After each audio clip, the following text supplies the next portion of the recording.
നിന്റെ നാമം മഹാമന്ത്രം.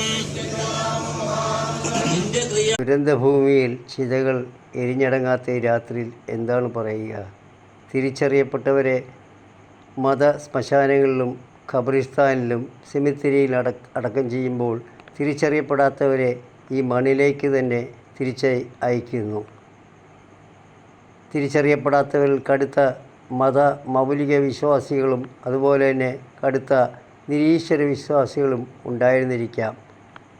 അവിടെ കൂടി സർവ്വമത പ്രാർത്ഥനയിൽ പുരോഹിതന്മാരും മറ്റുള്ളവരും ഉറക്കെ പറയുന്നു, ദൈവം കാരുണ്യവാനും സർവശക്തനുമാണെന്ന്.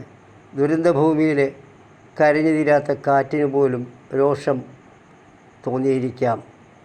ദുരന്തഭൂമിയിൽ ഈ ദുരന്തം ഒളിച്ചു കടത്തിയ മനുഷ്യരോടും പക്ഷിമൃഗാദികളോടും വിട ചോദിക്കുന്നു, ഖേദത്തോടെ വിട ചോദിക്കുന്നു.